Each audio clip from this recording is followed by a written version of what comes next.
Pulangkan Korea dan lolos semifinal Piala Asia U23, Garuda Muda pencetak sejarah.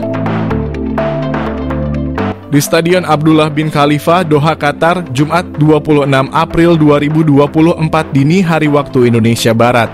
Semua mata terpesona dengan penampilan performa apik yang ditunjukkan skuad asuhan Shin Tae-yong kala menghadapi Korea Selatan U23. Ketum PSSI Erick Thohir memuji para pemain timnas U23 Indonesia sebagai pencetak sejarah karena mampu lolos ke semifinal Piala Asia U23.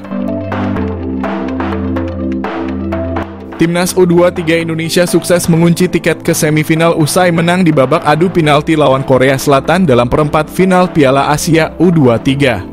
Sengit bermain selama 90 menit dengan skor 2-2 hingga 2x15 babak extra time, Garuda Muda pada akhirnya mampu memenangi babak adu penalti dengan skor 11-10. Ketum PSSI Erick Thohir langsung memberi apresiasi kepada timnas U23 Indonesia. Ia menyebut bila Garuda Muda adalah pencetak sejarah baru. Hasil ini mendekatkan mimpi Indonesia untuk bisa tampil di Olimpiade Paris edisi 2024. Perlu diketahui, 3 tim terbaik akan otomatis tampil di Olimpiade, sedangkan peringkat 4 akan bertanding play-off antar benua lawan wakil Afrika, yakni Guinea. 1 tiket semifinal timnas U23 Indonesia tidak didapat dengan mudah. Pertandingan lawan Korea ibarat pertarungan hingga titik darah penghabisan. Timnas U23 Indonesia unggul lebih dulu lewat Rafael Struijk. Kemudian Korea membalasnya sebelum pada akhirnya unggul lagi lewat sepakan Rafael Struijk. Di babak kedua, Korsel justru mampu mengimbangi permainan Indonesia dengan mencetak gol. Laga berlanjut ke babak extra time hingga pemenang juga belum bisa ditentukan. Di babak adu penalti, penendang yang gagal dari Timnas U23 Indonesia hanya Arkan Fikri. Sementara ada 2 penendang Korea yang berhasil diselamatkan Hernando Ari. Hampir gagal, taktik Shin Tae-yong memakan korban. Diwarnai kartu merah, laga berlanjut ke tambahan waktu. Meski Korea Selatan berhasil menyamakan kedudukan saat melawan timnas Indonesia pada babak kedua perempat final Piala Asia U23 di Stadion Abdullah bin Khalifa, laga pun berlanjut ke tambahan waktu. Pada menit ke-8, Korea Selatan merasa sudah unggul setelah Lee Kang-hae menyambar bola liar usai Indonesia gagal mengantisipasi tendangan bebas. Beruntung, video assistant referee menganulir setelah menemukan adanya pemain Korea Selatan yang terperangkap offside. Di menit ke-15, setelah serangan lewat bola pendek tidak berhasil, Rafael Struijk melepas tendangan jarak jauh yang gagal diantisipasi kiper lawan. Setelah memimpin, Garuda Muda coba memperbesar keunggulan. Lemparan jarak jauh pertama Arhan menghasilkan situasi berbahaya. Namun pasukan Shin Tae-yong gagal memanfaatkan sejumlah peluang. Salah satunya kolaborasi Rafael Struijk dan Marcelino Ferdinand.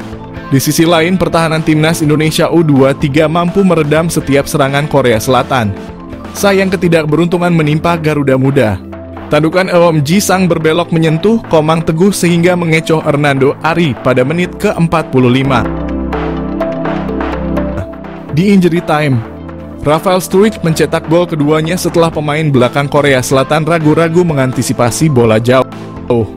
Rafael Struijk bahkan nyaris membuat hat-trick jika usahanya tidak ditepis kiper lawan di sisa waktu. Setelahnya, Korea Selatan mengepung pertahanan Indonesia. Para pemain lawan bergantian melepas tembakan meski tidak ada yang membuahkan gol. Di atas angin, momentum Korea Selatan terhambat VAR. Pemain pengganti Liang Jun yang sebelumnya hanya diganjar kartu kuning usai menekel Justin Hubner ditemukan melakukan pelanggaran lebih berat. Dan akhirnya dia diusir keluar. Memang di atas angin. Meski kekurangan jumlah orang Korea Selatan tetap coba menyamakan kedudukan. Meski Garuda Muda harus kecolongan. Jeong Sang-bin menyelesaikan serangan balik untuk menyamakan skor pada menit ke-84. Hingga waktu berakhir, sayang pasukan Shin gagal memaksimalkan keuntungan jumlah pemain. Partai pun berlanjut ke tambahan waktu. Shin Tae-yong si manusia pencetak rekor terbaru bawa timnas Indonesia lolos 8 besar Piala Asia U23. Shin Tae-yong tak henti mencetak rekor bersama timnas Indonesia. Yang terbaru, juru taktik asal Korea Selatan itu mengantar timnas U23 Indonesia lolos ke babak 8 besar Piala Asia U23. Prestasi gemilang yang diraih Shin Tae-yong itu membuat dirinya layak dijuluki sebagai si manusia pencetak rekor. Timnas Indonesia asuhan Shin Tae-yong dipastikan lolos ke babak 8 besar Piala Asia U23. Kepastian tersebut didapat setelah timnas Indonesia menggilas Yordania pada laga pamungkas grup A dengan skor 4-1. Timnas U23 Indonesia berada di posisi runner-up klasemen grup A dengan perolehan 6 poin dari 3 pertandingan. Selain itu, pada edisi sebelumnya juga mengukir bersama Garuda Indonesia. Pujian setinggi langit AFC untuk Timnas Indonesia U23, debutan langsung bikin sejarah. Timnas Indonesia U23 menjadi primadona di Piala Asia U23 kali ini. Kesuksesan lolos ke babak 8 besar sebagai tim debutan mendapat pujian setinggi langit dari Badan Sepak Bola Asia AFC. Timnas Indonesia U23 berlabel anak baru di Piala Asia U23.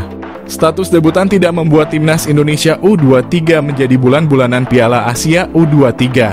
Sebaliknya, Garuda Muda menunjukkan dominasinya di penyisihan grup. Tergabung di grup A Piala Asia U23, Timnas Indonesia U23 hanya kalah sekali. Garuda Muda takluk secara kontroversial dari Timnas Qatar U23 yang notabene tuan rumah. Namun Timnas Indonesia U23 mampu bangkit dan sukses meraih kemenangan bersejarah atas Timnas Australia dan Yordania.